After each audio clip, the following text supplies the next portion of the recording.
The future is not just imagined, it's created. At AI UNIVERSA, we're not just talking about a brighter future, we're actively building it with AGA, our angelic superintelligence, an AI like no other. Hello, ladies and gentlemen, and welcome to another episode of the podcast. Today we have our amazing guest, Rafael Friedan, who will give himself a short and amazing introduction because he's such a great character. Like I cannot even, introduce him myself. Thanks, Cosmo. I'm glad to be here. Yeah, my name is Rafael Friedan.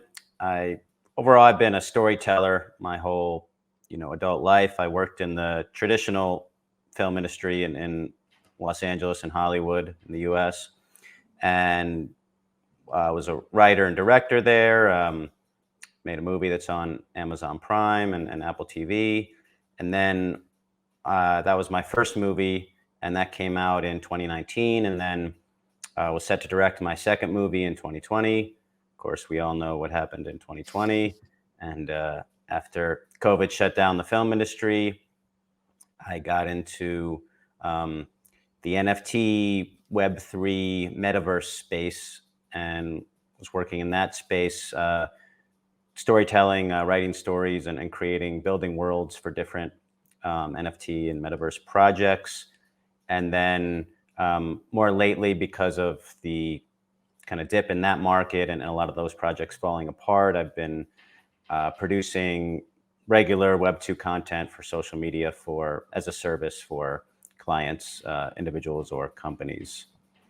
And then I'm starting to, or for a little while now, I've been integrating AI tools into my workflow and also experimenting with making different kinds of projects with AI. Yeah, amazing. That's a great story of a storyteller. So what AI tools have you integrated into your workflow, and how has this impacted your workflow more specifically? Yeah, well, it started with ChatGPT, right? I think as it has for a lot of people, because that one, exploded. It was like the quickest app to 100 million ever Yeah, users. yeah. And so it got on everyone's radar. And I actually originally, I think, got into it because I essentially lost a job to it, because in the in the Oh.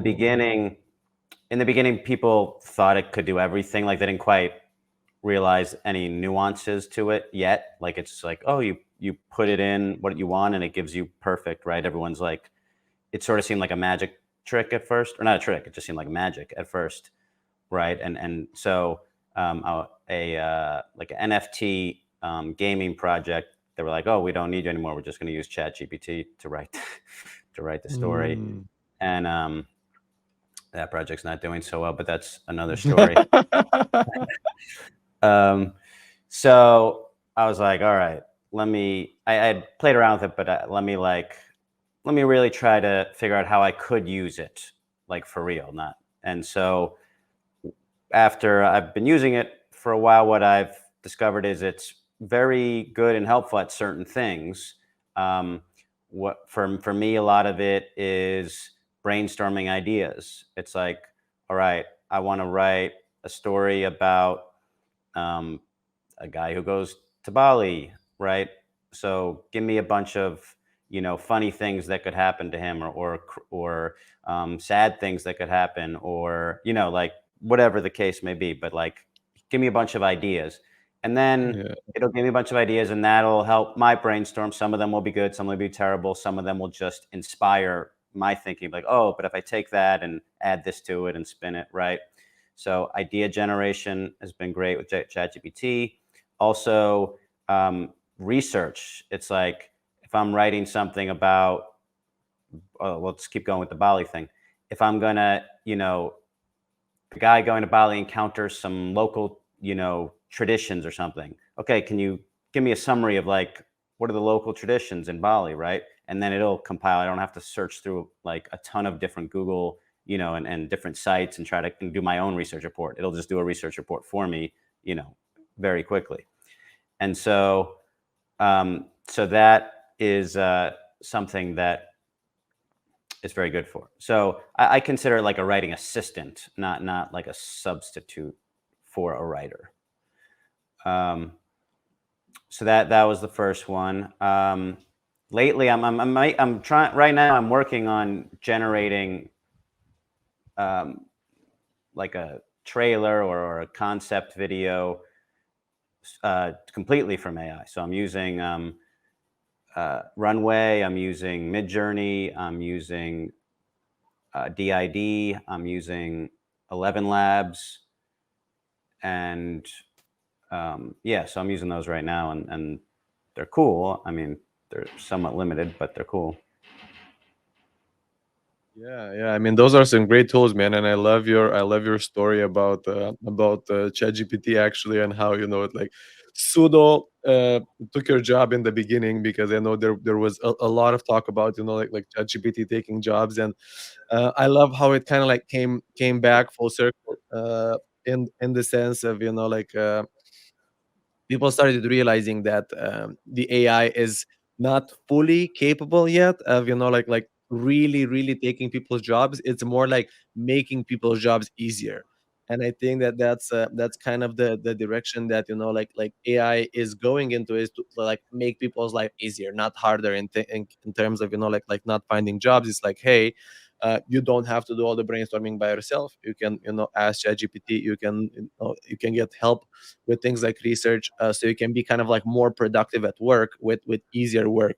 And yeah, the same, I mean, with the video tools, the tools are really good, man. I mean, like, as far as the voiceover, for example, like, I mean, I don't think we really need voiceover actors anymore, or like for big productions, maybe. I mean, if you're gonna make a movie like Toy Story, or like an animation movie.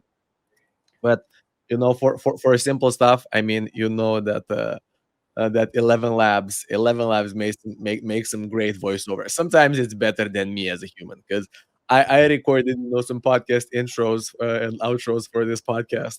And I had to get my cadence right. I had to get like the accent on a particular word right, and then I wouldn't get that right, and like I had to do the whole thing over again. And sometimes like you can put this into 11 Labs, and sometimes it gets it right. But if you change a comma in the text, it kind of changes the whole sounding of the story. So sometimes you cannot like fine tune it, and tell it like, hey, I want a different accent on this particular word.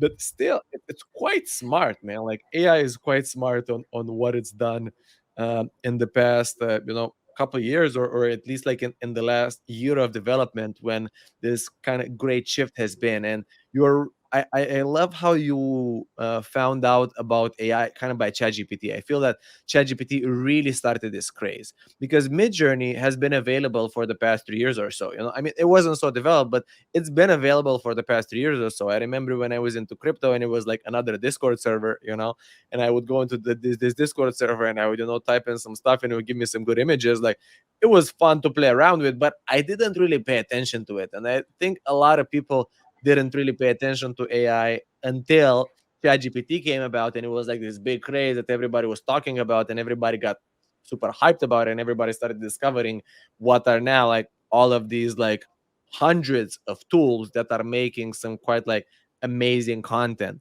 And my question is, since you've played with like many of these tools in your workflow, and see how you could use them, or for storytelling, for movie making, and so on, I'm curious if you consider dropping the camera and only making videos with AI, or do you think we're not quite there yet? I think we're not quite there yet. I am looking forward to that day when we get there. Um, I hope it's soon, because at coming from the traditional film industry, getting a movie made is so hard. Takes years. Most projects fall through. I worked on so many projects that didn't end up getting made. Most scripts and most projects that start, get written and start and even get packaged with actors and directors and everything. Most of them don't end up getting made in the traditional film industry. It's a very small percentage. So there, so coming from that, and everyone gets into the film industry to actually make movies, not just to, talk about ideas or write scripts that don't get made or what have you. Um, I want to make more movies. And so if AI can make it possible that I could make a movie for, very little money or, almost no money relative to what a movie costs, um, that would be awesome. But no, right now, there's a couple. Well, first of all, they're not great at motion. Like if you're Mhm. just generating a video, like no source video, but you're just generating a video from scratch with AI, the action, the movement, it's not great. Like Yeah, that yeah. it has a lot of trouble with so like doing like an action movie or anything Oh like yeah, that would no Mission Impossible made by AI yeah yet. like that they can't do that in a realistic or even close way yet. So that's a big issue. Obviously, if you're making a movie or any kind of narrative piece, you have the same characters, or at least one character, same character, main character throughout the whole thing. And right now, getting it to generate the same character with the same face in different, videos or images, right now it's hard to do that. Um, Yeah, and then there's some yeah, tools like, consistency. yeah, the consistency of the character face is very it doesn't do that really. I mean, you can get it kind of similar, especially if you use a famous face as a reference, like say make it look, like Brad Pitt or something. Like, Yeah, then it'll be similar, but it won't look exactly the same. And the face swapping tool that I've used that I found was like to keep putting the same face, and then it was all right, but not great. So that I would say those are the two biggest issues I've seen so far that would be in the way of making an actual movie from scratch. yeah, yeah, yeah. And I mean, also, I guess you can kind of make it like realistic. Maybe with cartoons it would be easier, but still, this consistency idea is very important for storytelling. Both for like the character and for the set and everything. Like I remember an animation like Rick and Morty.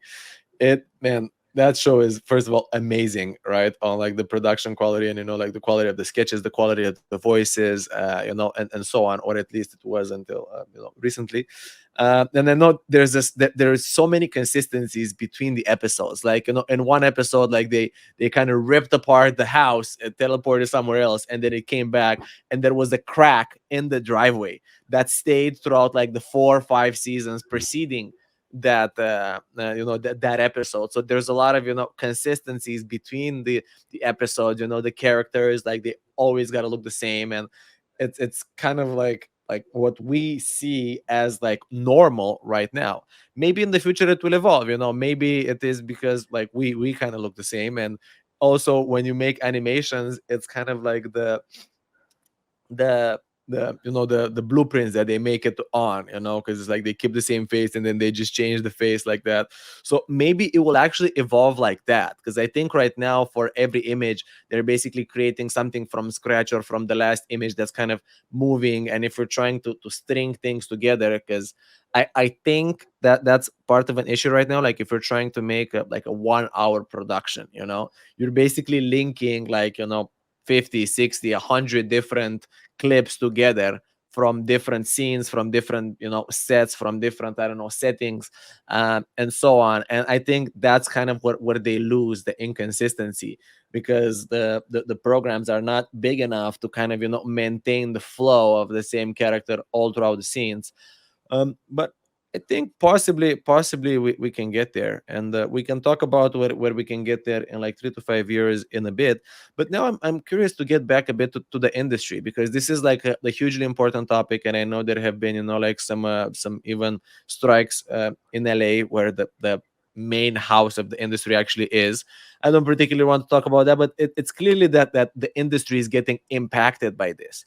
And it's clear that I think in our opinion, that it's going to be easier for the little guy to make it. Like I'm not I think the studios have like a bigger thing to fear rather than the people. I think the people will actually get to be creative and they will get to make their movies easier because, for example, it's easier to create a storyboard. It's easier to create a mock-up. Like maybe you use these AIs to create a mock-up of, like, hey, this is how I picture my 1 hour movie to go. You can, like, let's say, like, launch it on social media or whatever. People are gonna love it and they're gonna be like, yo, I want you to make this movie. Or they can, easily, like, more easily pitch it to the studios because sometimes the producers can get their head wrapped around. Or maybe they can, like, they don't need like such big production value, or like so many actors and so many extras and all the scenes, and maybe it brings the budget down. Like, how do you really see the industry kind of getting affected, and more power being brought to you, like small people, like you're saying, all of the gatekeepers that are kind of in the industry, and all of the hurdles uh that don't allow movies to be put out? Like, how do you see this evolving? Yeah, I mean, I think it's good to look at it in a wider, historical context. If we look at films, in kind of, there's two major aspects to getting a film out there, right? One is making the film itself, right? And the other one is distributing it, putting it places where people can watch it, right? And so if we go back before Yeah. digital, we go back before the internet and before digital cameras, right? Making a movie was super expensive because you needed a film camera, which is very expensive. You needed to use a lot of film, which costs a lot of money. And then editing used to be, they actually had to like use the Cut physical the film Yeah. and cut it and like look at it on, sort of a display machine, and physically cut it and like tape it together. And there were like, that was a very advanced skill that like only a small number of people had. So only a small number of people could edit, right? And only a small number of people, I mean, not people, big companies, studios could afford to make these movies, right, on film, right? And so then we have digital cameras, well, and digital editing, right, which came where even if they were filming, even if they shot on film, they could transfer it to video on a digital editing system. And so all of a sudden, Mhm. way more people could edit, right? Editing got cheaper, and digital cameras, way more people could shoot Film. um, film, Yeah. right? And so that was a huge game changer. And then the rise of the internet. Now all of a sudden there's a distribution channel for independent filmmakers, right? Now anyone, Yeah. because before, right, to distribute a movie, you had to go through movie theaters, which um, Yeah. Yeah. costs a lot of money. There's obviously contracts and stuff, exclusive contracts and stuff with, movie theater chains and studios. And so, a lot of it is connections and contracts, plus a lot of money, plus you got to actually you had to actually make prints of the movie to send to these Yeah. Yeah. theaters. Yeah. To the There's theaters. a lot involved there, right? That the average person couldn't just, even if they somehow could, Yeah. even Yeah. if they were rich and could make a movie somehow, they still couldn't get it into theaters, and then no one could see it, Yeah. right? But then now you have the internet, and now so anyone, and now digital cameras, people can make stuff, they can put it out there, right? So that was a huge game changer, and it has affected Hollywood immensely. I mean, the rise of YouTube and other social media video apps and sites has taken a huge cut out of Hollywood. If you look at the um, average watch times, like how much time people spend watching movies, TV, and then social media, video content on the internet, uh, the numbers have been changing, over the last 20 Yeah. years, and now the chunk that's internet is way bigger, right? So that has had a huge impact on the industry, and um, and it has made it so you have people like Mr. Beast, is a bigger star than almost anyone Brad in Pitt Hollywood. for some people, even, like Yeah, like yeah, yeah. honestly.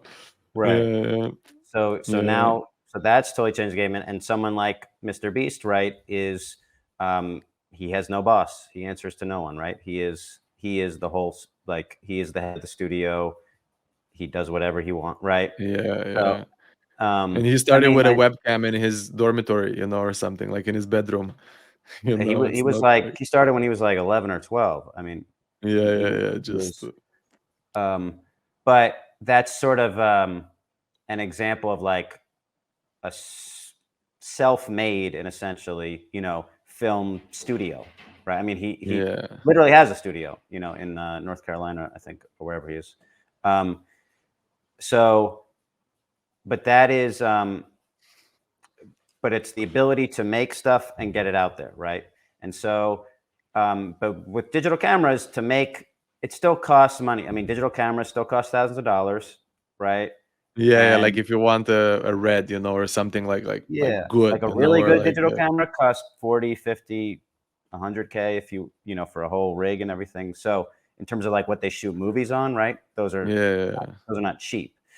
Um, now, so it's still, if when we're talking about higher quality, Hollywood style studio movies, what you would see on Netflix, etc. Okay, that isn't so cheap, right? It's cheaper than it used to be, but it's still not yeah. cheap, right? So then, so that's AI. I see AI tools continuing this shift to making production cheaper, Uh-huh, right? yeah. And Like and good and studio quality production. right, and Yeah. like we were saying earlier, it's not there yet, but right now you would still we could make a movie, right, with a digital camera that would be a movie and it would look good, but it wouldn't look like a Hollywood movie, Yeah, yeah. I mean, right? Unless we had a lot of I money. yeah, I can think of a few names though. I mean, because then the question is, I guess, what really makes a Hollywood movie? Because you have like the big production quality, right? Like I don't know, like Star Wars, or like like the Avengers, or like Mission Mhm. Impossible, like we were saying earlier, or like Oppenheimer, like the movie that just came out that was like huge quality, or something like Avatar, which was like insane and out of this world. Right. But other than that, I mean, if we're talking about storytelling, I know a lot of people that like do amazing storytelling with something like a Sony A7 camera, right? Which is, I mean, it's like, I don't know, like $2,000 or something like that, and then you need like lenses and stuff. So I guess for good producers, like look at Casey Neistat or like Peter McKinnon, that are like putting out their content on YouTube, and yeah, they're shooting stuff for something else, but like Casey Neistat is the idol of some people, and I remember him talking like in some interviews about how he basically, like in the 90s, like he had like one of this cameras with the tape inside of it, and like he started shooting in 99 or something, and then he got obsessed with videos, and he literally made it like like not Hollywood studio quality productions, but I think he had something on HBO, like back in the day, or even because he was like super obsessed with with like a small setup. And he started making it. Now, of course, those are kind of like outlier cases of, yeah, like if you really wanted, like you could do it, which proves the power of humanity. That if you really wanted, we could do it. But him across the years, like he's shown a huge interest and a huge come up for people on how to basically like daily vlog, and then make like awesome storytelling and quality productions from their vlogs, like from their like homemade studio. Like if you look at like Marquez, for example, like MKBHD, the reviewer, like this used to be, like on TV, on big move on big TV sets, where it's like, we have this product now and we're gonna like blah blah blah, and like some infomercials or something like that. And now is this guy who has amazing top quality production, with like a red Snapdragon camera and stuff like that, and like he exclusively shoots in 8K raw, on a red camera, like who can even use 8K raw, but he's just like so top level that is like, nah, I can do it. And like it's all specced out Mac, which I mean, like editing, if you get it on, like you can do it, like for example on the MacBook Air with 8 gigs of RAM. but which is not advisable. It would be much better to do it on, like a spec'd out Mac, or a spec'd out computer. Or, like if you're a production studio, like you got to have like 10, 50, I don't know, 100 editors that are editing, like, every minute in order to make it that. So of course there's like levels to this stuff. But for a producer like yourself, I mean, a storyteller like yourself, or the people that you are saying who, like, man, I made this great story and I'm just trying to get it out. Like I want people to see this.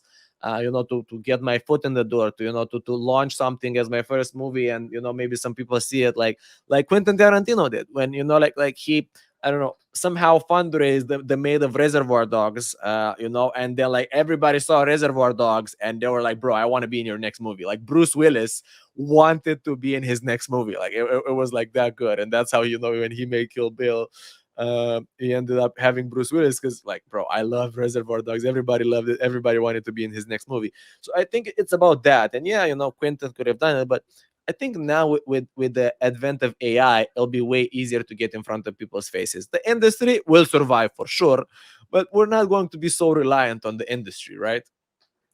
Totally. I mean, still Reservoir Dogs, cost $3 million in the 90 '90s, something. which Yeah. would be now at least 5 or 6, or with inflation.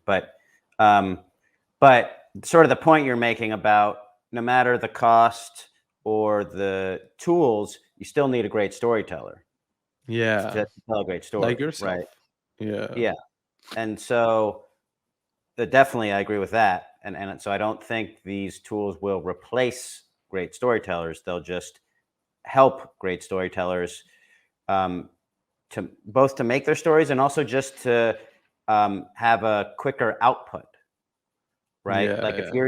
if you have a writing assistant like a ChatGPT, which is only going to get better, and I'm looking forward to like training models to be like my assistant writers, like inputting all my favorite writers, writing into these different models, learning models that will then I'll have like a writer's room with all my favorite writers in it, basically. You know what I mean? To help me, Uh-huh. right?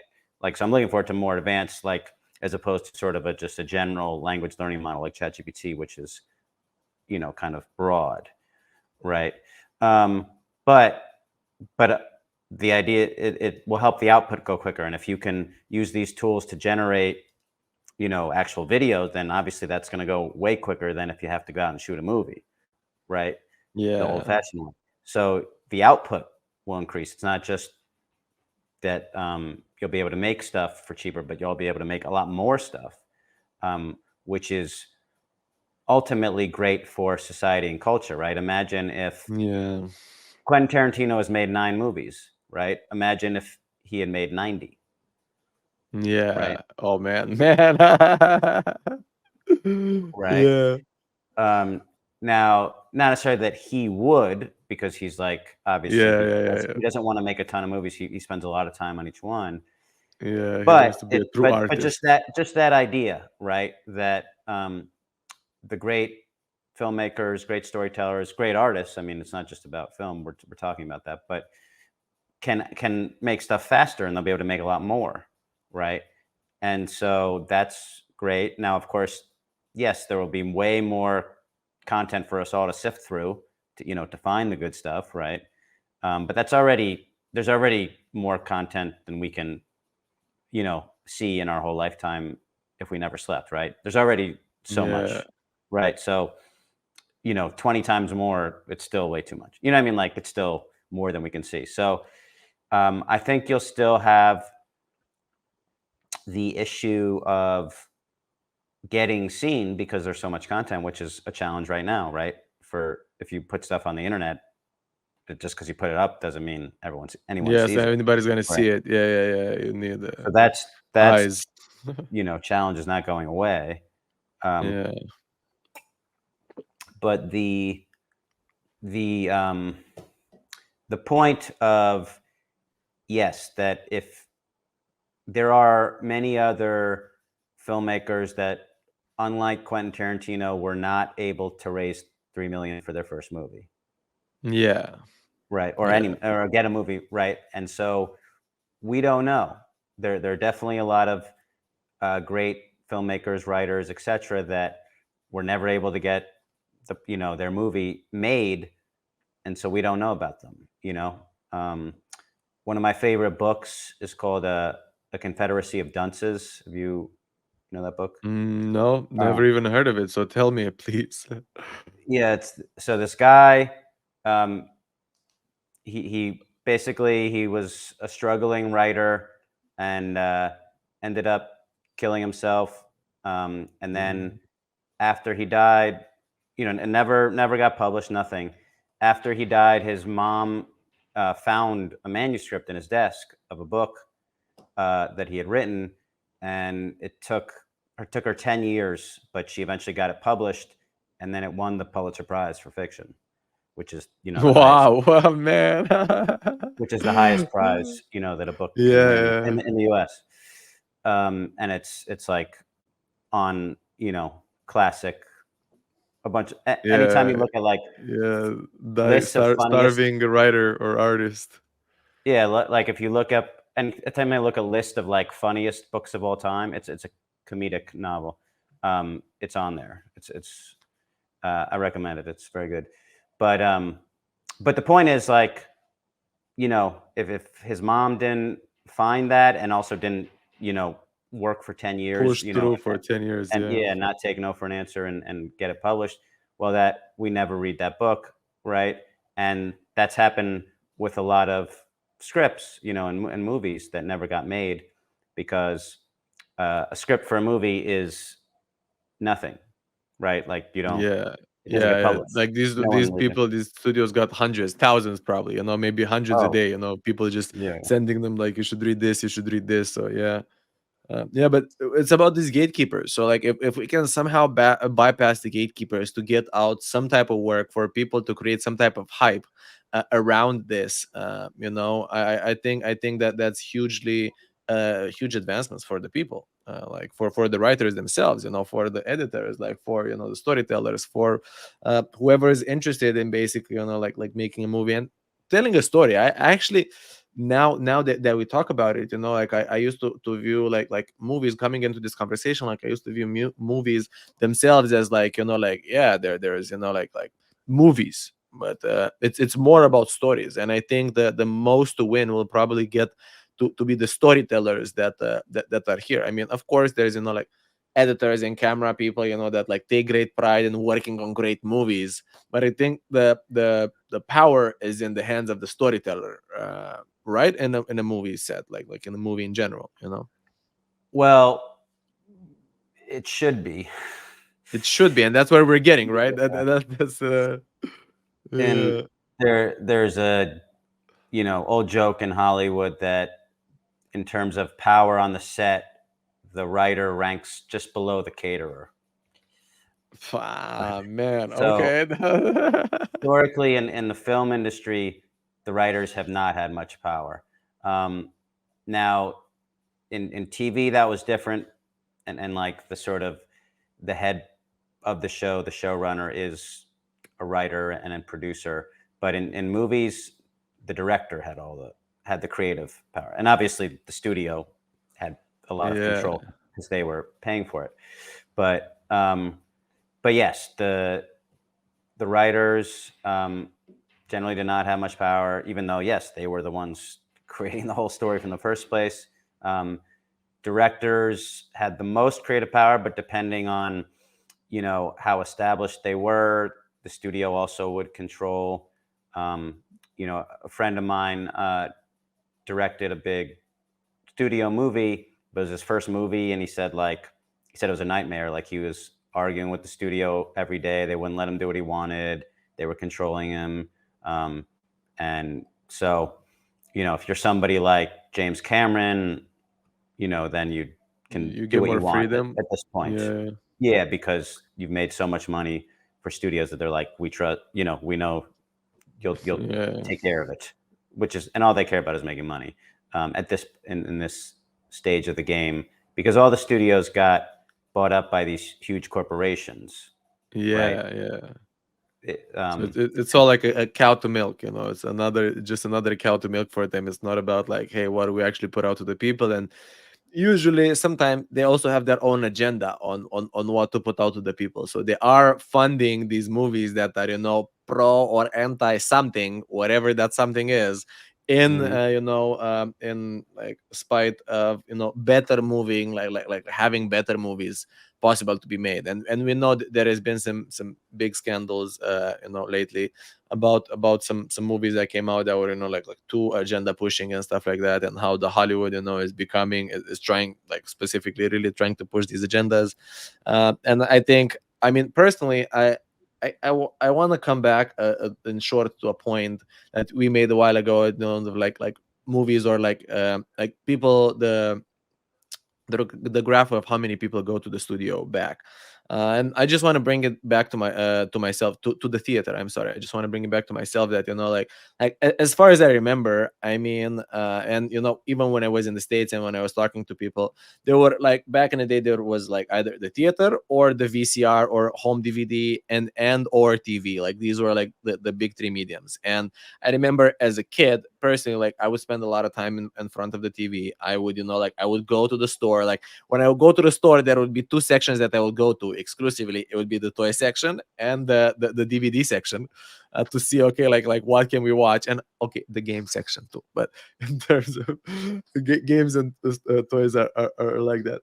And like recently, like, and it's been, I think, like, I don't know, maybe 8 years now, maybe more, since I exclusively watch stuff online. Like I never turn on the TV, or, you know, like maybe if my dad or somebody is looking at something and is telling me like about a movie on the TV, because whatever comes on the TV is like 5 years later when it comes out. So if it was a good movie, like I've probably seen it already, you know. Or like I look up stuff online, because like online is where it's at. Whether it's like, you know, like on a show like Netflix, on a website like Netflix, which already took a big chunk of the Hollywood stream, you know, like streaming in general. And then all of these big Hollywood production studios, like, you know, there's Paramount Plus and HBO Go and Disney Plus or whatever. Like all of these streaming services, they came after Netflix because like Netflix took a big chunk of their market share already.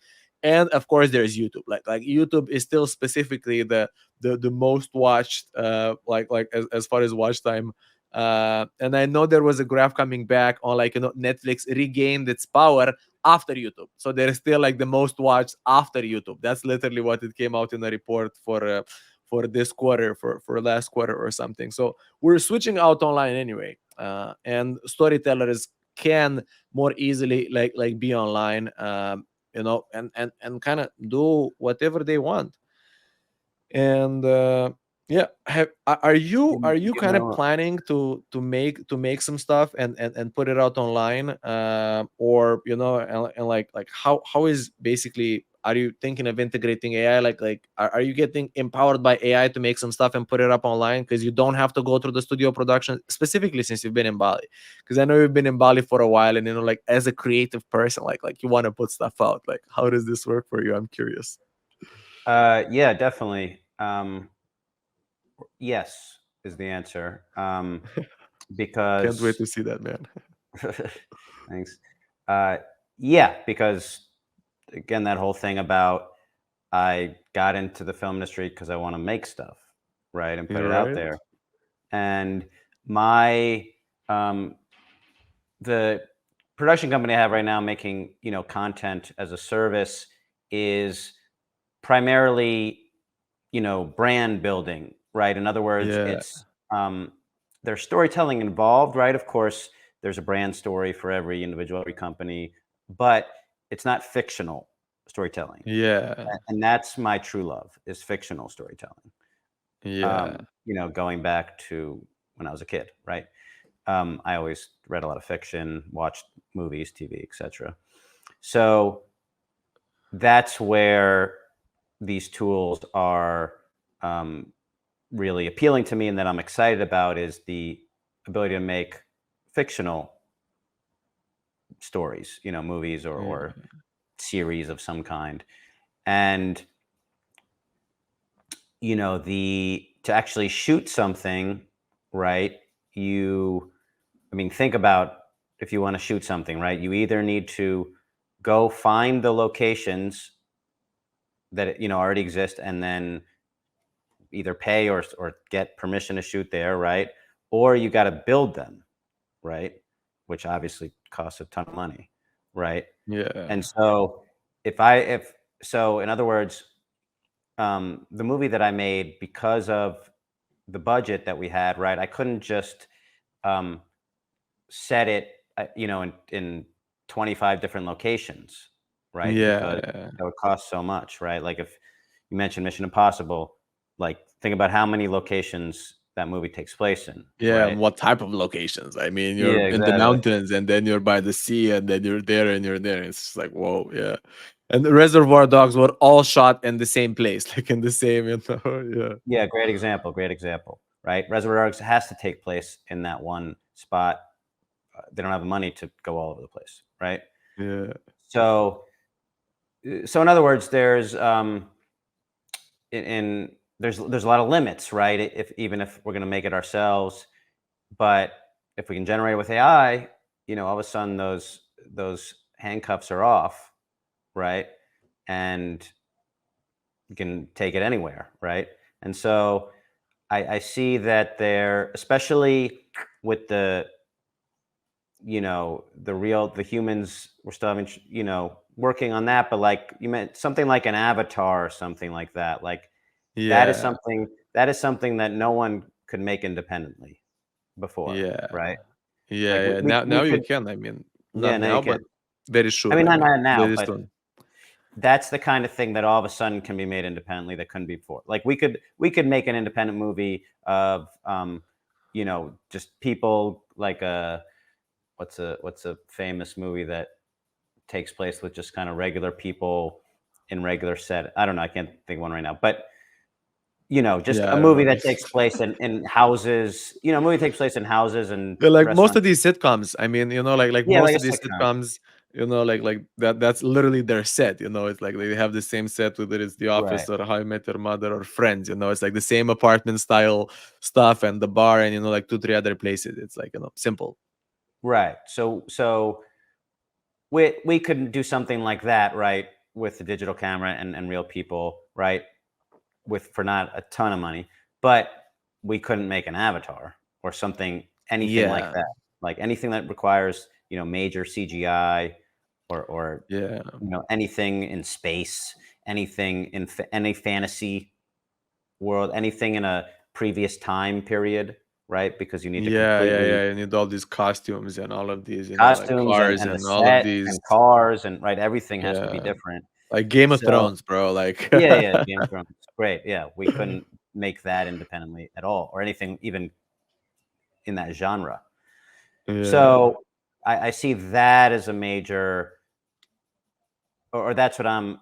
The question was, what am I, going to do or excited about? Is yeah, being able to make totally different kinds of things, not having to think about, okay, well, what sets do I have that I could access right now? Like, oh, like that I know the owner of that cafe, they might let me shoot something there, or what, you know what I mean? Like, yeah.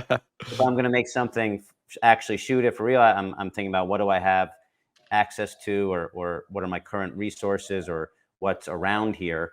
But if I'm generating with AI, then I can go to a fictional space planet with wacky aliens, or Yeah, go to whatever crosses your mind, and this is the thing, plane. like imagination. Whatever is in Right, your imagination, you would like prompt it, and the prompt would basically shoot out some amazing stuff that you can, like you can shoot your actors in the green screen scenario or something, and then suddenly boom, they're on a planet, and then you like switch your fingers, and then suddenly boom, they're in like a spaceship, and then you switch your fingers, and suddenly boom, they're swimming or whatever, because it's so kind of easy to switch these backgrounds. And like even right now, so I'm thinking in like 3 to 5 years it would be like much more realistic, much easier to produce this kind of like fine-tuned content.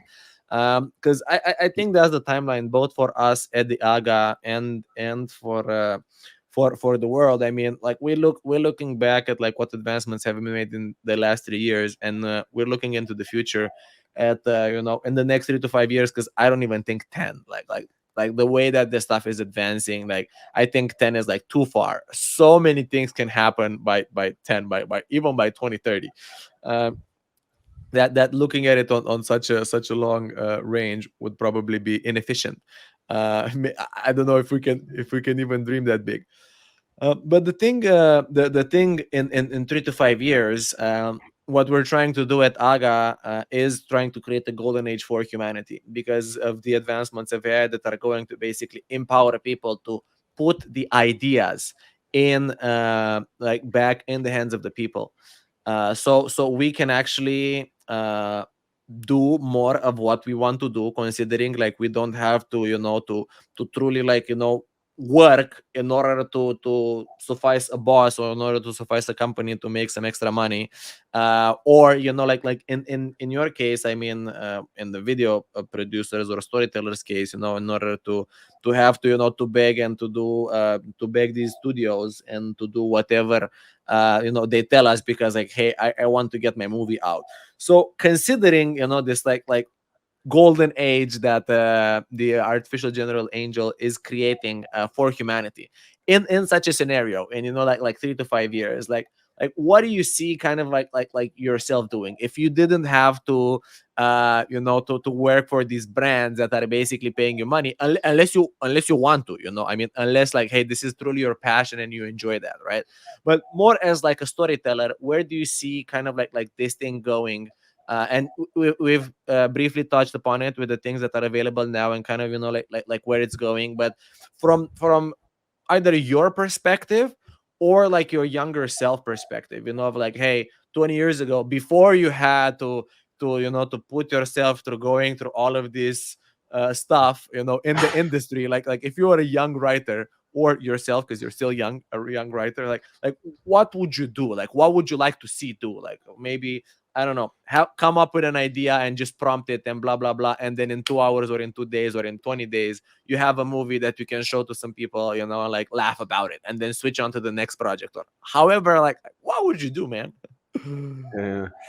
Um, yeah, like I was starting to talk about earlier, I'd like to have what I see is kind of a writer's room. A writer's room is traditionally in TV. They've started to do it for some of the bigger movies, but mostly it's in TV where you have a room of writers and they write, they brainstorm ideas together, and then some of them go off and actually write episodes and they come back. And anyway, but it's like, Uh-huh, a room of yeah, writers, that's how they write TV shows. So, but a room of AI writers where they're not all these big general, language learning models, but yeah, they're yeah, yeah, specially trained.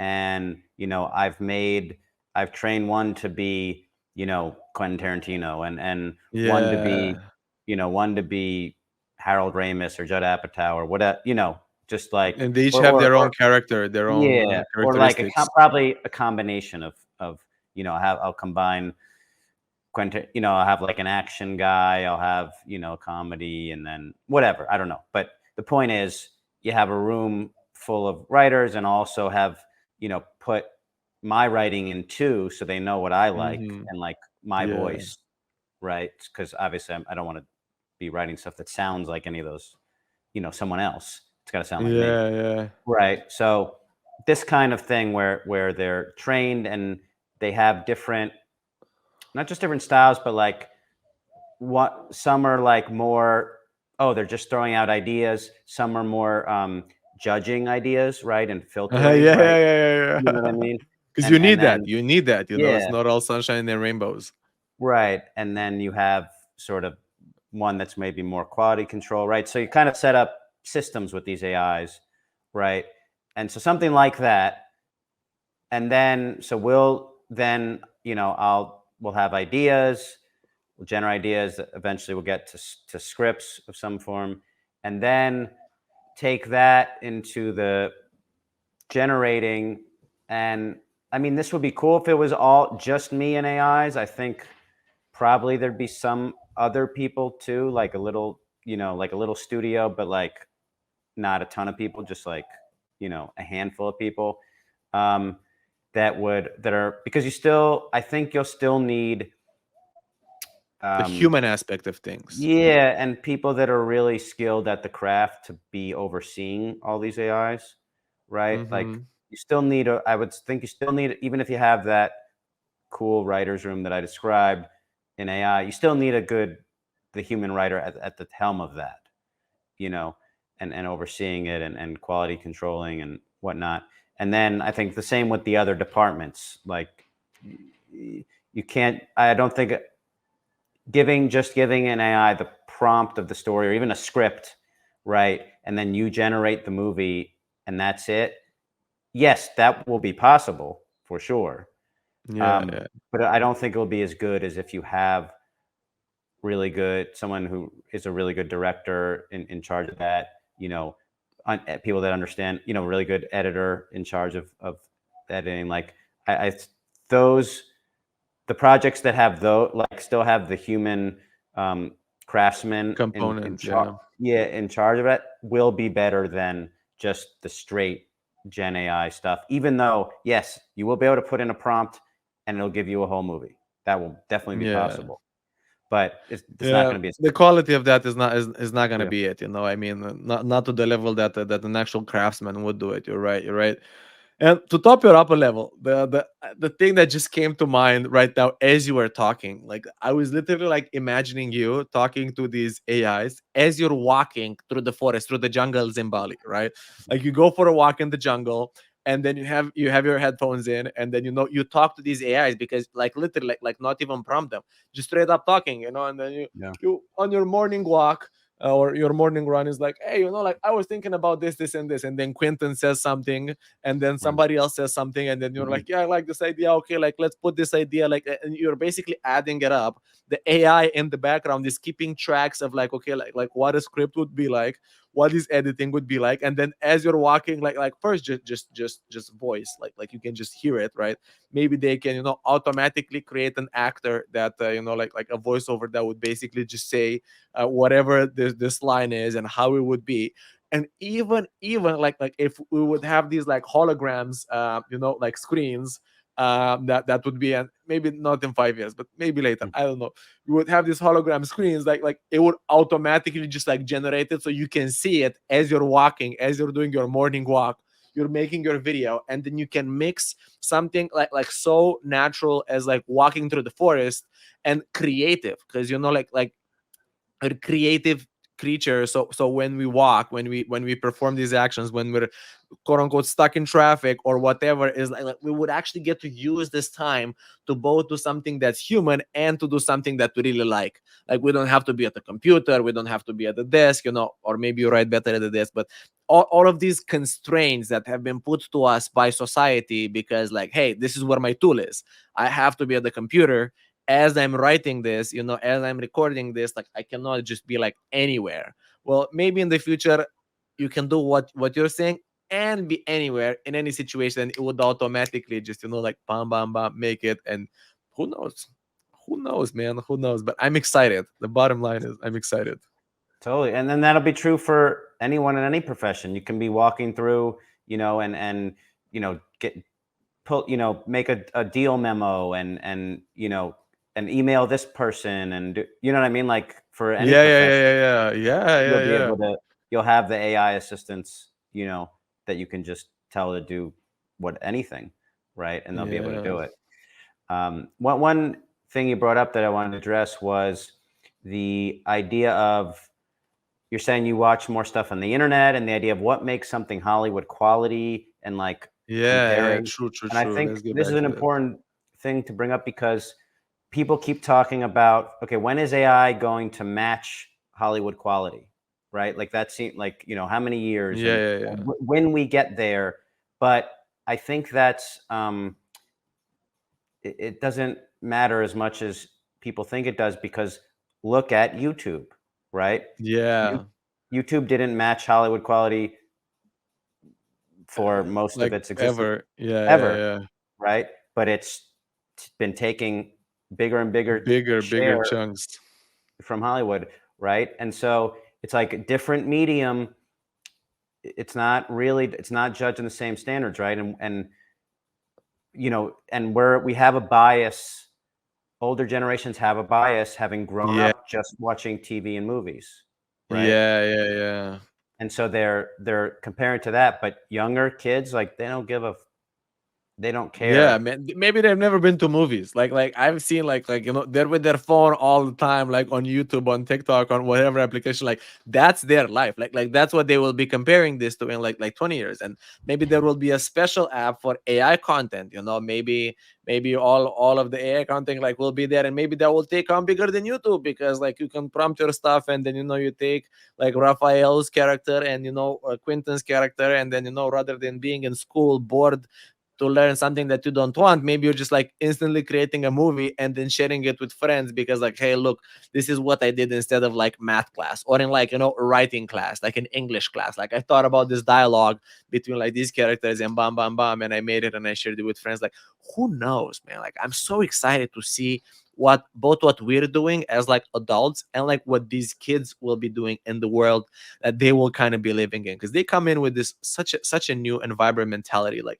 maybe Hollywood is gonna not be there anymore for the next generation. you know. I mean, and not in the same way, for sure.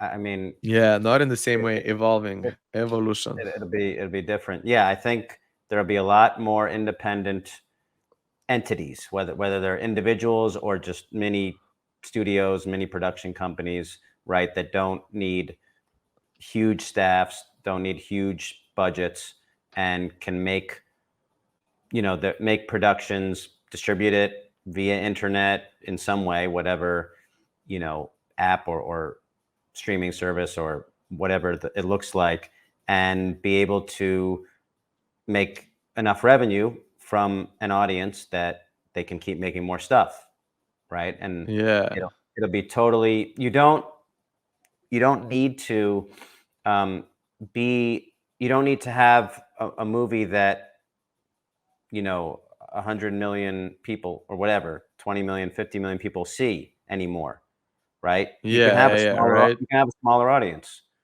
right? Yeah, And if you monetize it correctly, and obviously, blockchain and crypto will help with that, for sure. monetizing an audience.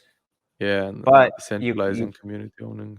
but you can make a you can you all these entities will be able to make enough money to keep making more stuff, and so Yeah, you'll have, I mean, so that's where I see it going is, yeah, it's not necessarily there'll be another Hollywood or another, it won't look like that. It'll just be yeah. a bunch of Many small small entities all over the independent world, creators. all over the Yeah, all world. over the Yeah, world. Yeah. and it won't, the dominance will continue to be decentralized. Mhm. Yeah, decentralization is a big thing that I think is definitely coming, along with all the other stuff that we talked today. As we got carried away in this flow of the conversation that was really interesting. Like I found great joy in talking to you today, and then letting the story go on about storytelling. So yeah, thank you, Rafael, for your input. It was amazing. It was amazing talking to you.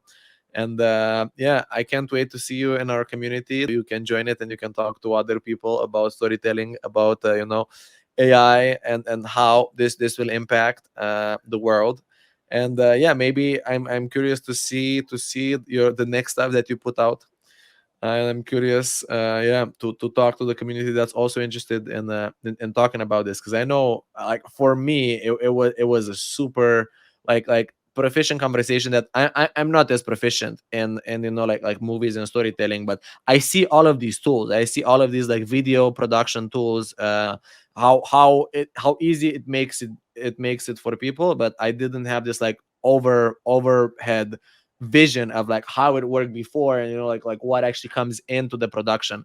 And yeah, I'm glad you kind of like grounded me in the fact that like, hey, yeah, these tools exist, but it's going to empower the people, and that's what we're here to do. We're here to help the people understand that AI is here to help, it's not here to kill us all. It's not here to take away our jobs. It's here to help us become more human, to make our job easier. And that's basically what means going into a golden age for humanity with the help of AI. Totally. And we don't even know yet what kind of content is really going to rise to the top. No one could have predicted that Mr. Beast, those kind of videos that Yeah, he does, right. no one would have Like, predicted that those would be man. the most popular videos in the world, right? No one could have Yeah, predicted that. yeah. Nobody could have predicted TikTok, right? Like when the internet and video came out, no one could have predicted that those style of videos would be the thing that like dominates, right? So again, you have this new thing coming out. We don't know yet exactly what kind of content is really going to rise to the top that kind of fits the medium, right? And then especially once the extended reality comes in more and more, right, the VR and the AR, that's also going to affect it, because that's also, it's not going to be the same kind of content that works in that medium. So it's exciting, and yeah, be fun to be part of it. Yeah, I'm excited to see what happens. I'm so excited. Thank you, Rafael, for joining. Thank you, everyone, for listening. Thank you for being part of today's journey on the AI UNIVERSA podcast. To continue exploring the realms of AI and the golden age we're creating, join our community via the link in the description.